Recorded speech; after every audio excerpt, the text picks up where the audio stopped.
കേരളത്തിലെ ലോക്സഭാ തെരഞ്ഞെടുപ്പ് ഫലം പുറത്തുവന്നപ്പോൾ നേട്ടമുണ്ടാക്കിയത് BJP മാത്രം. വോട്ട് ശതമാനത്തിൽ 2019 അപേക്ഷിച്ച് 3% BJP കേരളത്തിൽ വർദ്ധിപ്പിച്ചത്.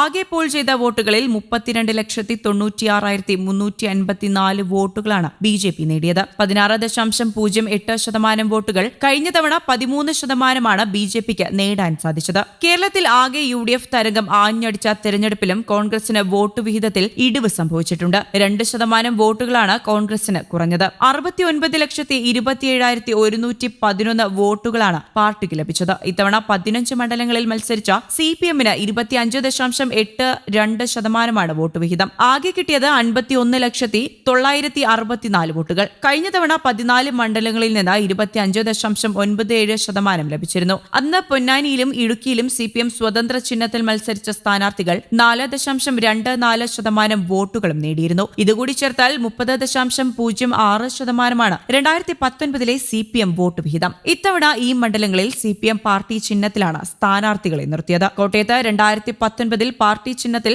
VN വാസവൻ മത്സരിച്ച മണ്ഡലത്തിൽ ഇത്തവണ കേരള കോൺഗ്രസ് നേതാവ് തോമസ് ചാഴിക്കാടനാണ് മത്സരിച്ചത്. ഇവിടെ ലഭിച്ച വോട്ടുകൾ കൂടി കുറച്ചാൽ CPM വോട്ടുകളിൽ 2.71% ഇടിവ് സംഭവിച്ചിട്ടുണ്ട്. ലോക്സഭാ തെരഞ്ഞെടുപ്പിൽ സംസ്ഥാനത്ത് മിന്നുന്ന പ്രകടനം കാഴ്ചവെച്ച BJP വോട്ട് വിഹിതം ഗണ്യമായി വർദ്ധിപ്പിക്കുകയും 11 നിയമസഭാ മണ്ഡലങ്ങളിൽ ഒന്നാമതായി എത്തുകയും ചെയ്തു. നേമം, കഴക്കൂട്ടം, വട്ടിയൂർക്കാവ്, ആറ്റിങ്ങൽ, കാട്ടാക്കട, തൃശൂർ, ഒല്ലൂർ, നാട്ടിക, ഇരിങ്ങാലക്കുട, പുതുക്കാട്, മണലൂർ എന്നീ മണ്ഡലങ്ങളിലാണ് BJP ഒന്നാമതെത്തിയത്. തിരുവനന്തപുരം, കോവളം, നെയ്യാറ്റിങ്കര, ഹരിപ്പാട്, കായംകുളം, പാലക്കാട്, മഞ്ചേശ്വരം, കാസർഗോഡ് മണ്ഡലങ്ങളിൽ 2ാം സ്ഥാനത്തും എത്തിയിട്ടുണ്ട്. ആലപ്പുഴ, തൃശൂർ, ആലത്തൂർ എന്നിവിടങ്ങളിൽ BJP 1 ലക്ഷത്തിലധികം വോട്ട് വർദ്ധിപ്പിച്ചു. ആറ്റിങ്ങൽ, കൊല്ലം, വയനാട്, കണ്ണൂർ, കാസർഗോഡ് മണ്ഡലങ്ങളിൽ 50,000 വോട്ടാണ് കൂടിയിട്ടുള്ളത്. 2019 അപേക്ഷിച്ച് പത്തനംതിട്ട, ചാലക്കുടി എന്നിവ ഒഴികെ എല്ലാ മണ്ഡലങ്ങളിലും വോട്ട് വർദ്ധിപ്പിക്കാൻ NDAക്ക് സാധിച്ചിട്ടുണ്ട്. 14 മണ്ഡലങ്ങളിൽ UDFനും 15 മണ്ഡലങ്ങളിൽ LDFനും വോട്ട് കാര്യമായി തന്നെ കുറഞ്ഞു. തൃശൂരിൽ മിന്നുന്ന ജയം നേടി സുരേഷ് ഗോപി കേന്ദ്രത്തിൽ ക്യാബിനറ്റ് മന്ത്രിയാകുമെന്ന വിശ്വാസത്തിൽ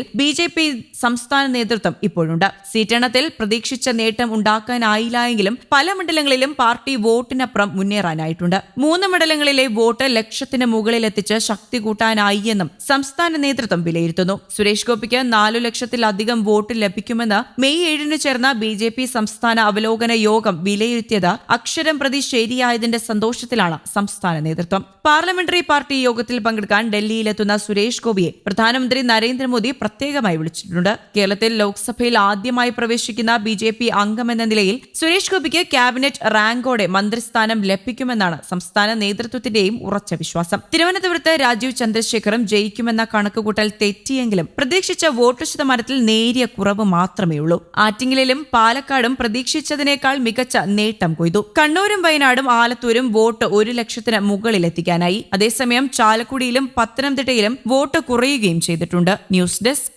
കേരള കൗമുദി.